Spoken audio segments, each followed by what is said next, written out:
सुनो कहानी क्या है, अपनी लाइफ के से जुड़ा ही बताता हूं, मैं इसीलिए बैठा हूं, नहीं तो मैं बैठता नहीं। अब सबसे पहली कहानी, घर वालों की एक बात, तेरा अभी तक सिलेक्शन नहीं हुआ। हमारे टाइम पे तो 12वीं करके ही लड़का पास जो नौकरी पे लग जाता था। सर आज 2020 चल रहा है और आपका समय में फर्क है, अपने बच्चे को इतना परेशान मत करो। 2020 में और उस समय के टाइम में फर्क है, उस समय इतने लड़के नहीं होते थे पढ़ने वाले। आज 12th क्लास करके तो बच्चे को पता ही नहीं चलता, और एक लड़का 12th क्लास करके तैयारी कर रहा है और एक लड़का जो है अभी वो हिमांशु का केस ले लो, उसके माँ बाप जागरूक थे, उसको 10th के बाद एडमिशन करा के चले गए। वहीं एक लड़का गांव से अगर कोई दूसरा आएगा वो 12वीं के बाद, तो कंपटीशन कौन निकाल, वो ऑब्वियसली बात है वो निकालेगा हिमांशु। तो कहीं ना कहीं कमियां तो स्टार्टिंग से हमारे अंदर भी हैं। तो हम 12वीं के बाद, अच्छा पहली बात सर, अगर मैं बोलूंगा आज खुल के, शायद थोड़ा सा 5 की जगह 10 मिनट कर देता हूं, लेकिन मुझे बोलने तो सच्चाइयां कहां क्या है। दूसरी बात, अब 12वीं के बाद लड़के को पहले तो 12वीं की एजुकेशन देखिए, कुछ लड़कों की, क्या मैं कह रहा हूं 80% लड़कों की जो वो है, क्या कहते हैं, सॉरी, एजुकेशन है 12th तक की, सबसे बड़ी कमी खोल रहा हूं, चाहे कोई कुछ भी बुरा माने इस बात पे। एजुकेशन देखो गांव में 12th तक आपने उस लड़कों पे ध्यान नहीं दिया, और आप क्यों दोगे सर, आपने तो चलो भेज दिया। आपने स्कूल की एजुकेशन देखा, आप गवर्नमेंट स्कूल उठा लो इंडिया के, 80% 90% गवर्नमेंट स्कूल का हाल बुरा है। टीचर्स टाइम पे नहीं आते, जो पढ़ा रहे हैं उनको पता नहीं कंपटीशन में क्या आता है। मैं टीचर्स की रेस्पेक्ट कर रहा हूं, करता हूं भाई, मैं गलत नहीं बोल रहा हूं, लेकिन सच्चाई है। जो जो इंग्लिश यहां पढ़ा रहा हूं जिस लेवल को, अगर ये इंग्लिश तो मुझे 1 लाख बच्चे दे दो स्कूल के, और आप मुझे 3rd क्लास से दे दो, अगर 12वीं क्लास तक उसको उसके अंदर बारूद ना भर दिया मैंने, फटेगा तुरंत एकदम बाहर आते ही। तो 12वीं क्लास तक बच्चे ने कुछ किया नहीं, फिर तुम एक्सपेक्ट करते हो कि एनडीए भी निकाले 6 महीने में, सीडीएस भी निकाले, और एक्स ग्रुप भी निकाले, वाई ग्रुप भी निकाले। चलिए मैं फिर भी मान लेता हूं, तो पहली गलती तो हमारी एजुकेशन से ही हो गई। बेटा कमेंट नहीं देगा कोई भी, अच्छा लगेगा ठीक है, बुरा गाली दे देना, मेरे को कोई फर्क नहीं पड़ता, लेकिन मेरे ओपिनियन ऐसे इसलिए है क्योंकि भाई मैंने ये फेस किया, मैं सच्चाई देखी हुई है। कोई शहर से हो, कोई बड़े स्कूल में पढ़ा हो, उसकी बात अलग कर रहा हूं, सब उनकी नहीं कर रहा हूं, लेकिन वो सच्चाई की बात कर रहा हूं, ग्राउंड रियलिटी इंडिया में ये है। दूसरा ले लो, और एग्जांपल क्या है, ज्यादातर एग्जाम्स देखते हैं आप, ज्यादातर एग्जाम्स में 12th के बाद इंग्लिश आती है। भले मैं इंग्लिश पढ़ाता हूं, लेकिन मैं इस दर्द को समझ सकता हूं। मेरा तो खैर सीबीएसई बोर्ड था स्टार्टिंग से ही, तो मेरे को तो मजा आता था इसमें, लेकिन जिन लड़कों का सीबीएसई बोर्ड नहीं था, और मेरे खुद के भी भाई ऐसे हैं जिनका सीबीएसई बोर्ड नहीं था, तो उनको दिक्कत थी। मेरा सीबीएसई बोर्ड रहा, मेरा रहा तो मैं निकल गया थी मेहनत करते हुए, आसान पड़ा मुझे। अगर उनका भी वही होता तो उनको भी आसान पड़ता। तो इसका मतलब हमारी स्टार्टिंग के एजुकेशन में प्रॉब्लम है।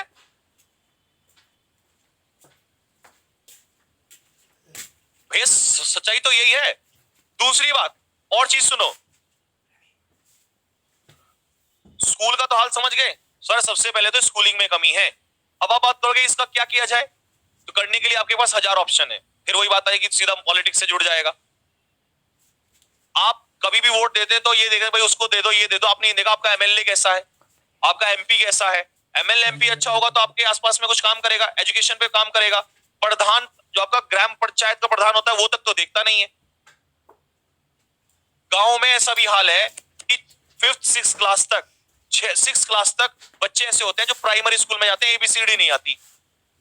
कोई कहता हो ऐसा नहीं है, तो मैं कुछ ऐसे गांव लेके चलता हूं, और मैं ये प्लेन्स में नहीं, ये पहाड़ों में दिखा, पहाड़ों में तो, क्योंकि मैं इस पहाड़ में रहा हूं, मैंने देखा यहाँ पे टीचर्स नहीं है। और खोल दो यार, भले ही मैं टीचर हूं, लेकिन सच्चाई तो सच्चाई है, टीचर्स नहीं है। 60-60 हजार की सैलरी ले रहे। और ये केस भी हुआ था इस बात पे, बहुत बहस भी हुई थी, केस भी हुआ था कि टीचर्स अपनी ड्यूटी पूरी नहीं करते। मोदी जी ने वो लगाना क्यों स्टार्ट किया था, ये टीचर जाते नहीं थे स्कूल में, सरकारी टीचर बन के तो उनको ऐसा लगता है पता नहीं क्या हो गए, और पहुंचे भी तो अपना सो रहे हैं भाई। वीडियो वायरल नहीं हुए थे, टीचर्स को खुद नहीं पता बच्चों क्या पढ़ाएंगे। तो सबसे पहला दर्द तो सर ये है कि हमारी एजुकेशन सिस्टम, तो जब एक 12वीं क्लास का, एक 12th क्लास का लड़का ऐसी एजुकेशन लेगा तो आप कैसे एक्सपेक्ट कर लोगे 6 महीने में सब कुछ बदल देगा?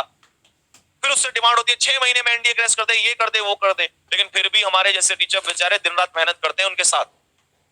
आप देखते हो जब मैं इंग्लिश की क्लास ले रहा होता हूं तो मैं इतना बेसिक में, अगर आपने देखा, आप में से जो बच्चे सारे ऑफलाइन ही तो पढ़ रहे हैं, ऑफलाइन क्लास में देखा मेरा तरीका, मैं आके ऐसे इस तरीके से हो जाता हूं बिल्कुल, और इतना स्मूथ, क्योंकि मुझे पता है भाई शायद। और वो टीचर जिन बड़ी बड़े बड़े उनको नहीं पता, वो उनको लगता है ये वो सो पढ़ा दो और बच्चे के सर के ऊपर से बाउंसर जाता है, क्योंकि उनको नहीं पता हमारे बच्चे का दर्द क्या है।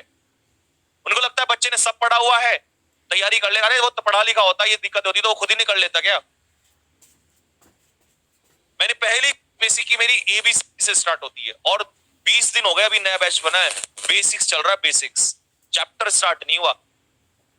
और मुझे पता है कि 20 दिन बेसिक्स होने के बाद जब चैप्टर स्टार्ट होगा तो वो गोली की रफ्तार से चलेंगे सारे लड़के। तो समस्या तो सबसे पहले ही आ गई। चलो साहब, पहली समस्या खत्म। दूसरी पे, बेटा कमेंट नहीं करो, मुझे पता है, अभी सब बोलना, पहले मुझे बोलने दो। पहली तो स्कूल की समस्या हो गई, ये एजुकेशन की। दूसरी समस्या, कुछ पेरेंट्स, हालांकि कोई माँ बाप नहीं चाहता कि उसका बच्चा परेशान हो, लेकिन जैसे एक दो बच्चे ने जब कमेंट में भी लिख रहा है, मैंने, मेरे को बताया इन्होंने कि घर वाले भी थोड़ा परेशान करते हैं कि भाई जॉब ले ले, ये मतलब कुछ भी बोलते हैं।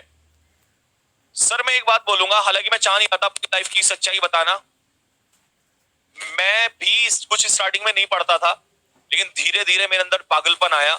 जब मेरे अंदर पागलपन आया तो मेरे घर वालों ने मेरे लिए बहुत कुछ किया। मैं ये नहीं कह रहा, उन्होंने सब कुछ लगा दिया अपना जो कुछ भी था। और भले ही चाहे मेरे पेरेंट्स देख रहे हैं उनको भी बुरा लगे, लेकिन मैं सच बोलूंगा, उन्होंने सब कुछ लगाया भाई। लेकिन एक टाइम पे ऐसा भी हुआ, उन्होंने भी हाथ खड़े किए। सच्चाई है ये। हाथ खड़े करने का मतलब, उन्होंने बोला कि भाई जब मैं फेल हो रहा था बार बार, मैंने एक एसएसबी दी आउट, दूसरी एसएसबी दी आउट, तीसरी दी आउट, बोला भाई तुझसे हो ही नहीं पाएगा। अब मेरे दिल में तो आग लगी हुई है, सपना चल रहा है, तो अब मैं उनको ब्लेम नहीं कर सकता भाई, नहीं कर सकता ब्लेम। 20 साल से पाला है, फिर भी हेल्प की है, नहीं कर सकता, तो क्या करूं अब? लेकिन मैं एक चीज चाहता था कि चलिए अगर आप मुझे प्लीज सपोर्ट नहीं कर रहे कोई बात नहीं है, लेकिन मेरे माइंड को इतना टॉर्चर मत कर दीजिए। और हालांकि ये पेरेंट्स ने नहीं किया, लेकिन फैमिली होती है, फैमिली में कुछ होते हैं लोग, पेरेंट्स तो फिर भी ये कहते हैं चल यार कर ले, हम तो ये चाहते हैं तो ठीक कर ले, बात ये सही है। लेकिन तुम्हें पता है आस पड़ोस सब कुछ होती है चीजें। और बोलूं, इससे भी बुरा और सुन लो, जब एक लड़का या तो पास हो जाए तो वो लड़का अच्छा है, अगर वो पहले अटेम्प्ट में दूसरे अटेम्प्ट में निकल गया तो वो लड़का बहुत होनहार है, उसने बुरे कर्म भी किए होंगे तो वो अच्छा हो जाता है।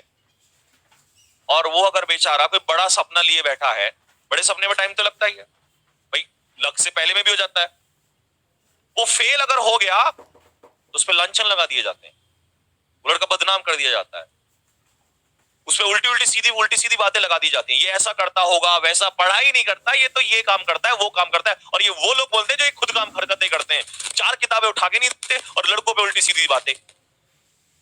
और वो बेचारे, और एक बात और बताऊं, 2 टाइप के लड़के फिर इसमें आ जाते हैं। एक तो जो वो नहीं पढ़ते लेकिन वो वैसे वाले होते हैं, भिड़ जाते हैं किसी से भी, तो उनको कोई नहीं बोलता। एक होता है बेचारे जो उनको पता है यार इस चीज में कुछ नहीं रखा, वो चीज रखी है, मेरे को वहां जाना है बस, वो बेचारे लड़ते भी नहीं किसी से, फिर वो रोते हैं अपने मन मन में, और सामने तो रो नहीं सकते क्योंकि लड़के हैं, फिर इधर उधर जाके चुपचाप सोचते हैं, आंखों में आंसू, फिर पहुंच के निकल जाते हैं, फिर घर वालों के सामने हो, फिर वही टॉन्ट स्टार्ट होते हैं, फिर वो रोते हैं। एक तरफ सपना बैठा है उधर, एक तरफ ये कानों में कहानियां सुन रहे हैं हम, और बेचारे किसी के सामने बोल भी नहीं पाते। सच्चाई है बिल्कुल ये। तो सर मेरी हाथ जोड़ के रिक्वेस्ट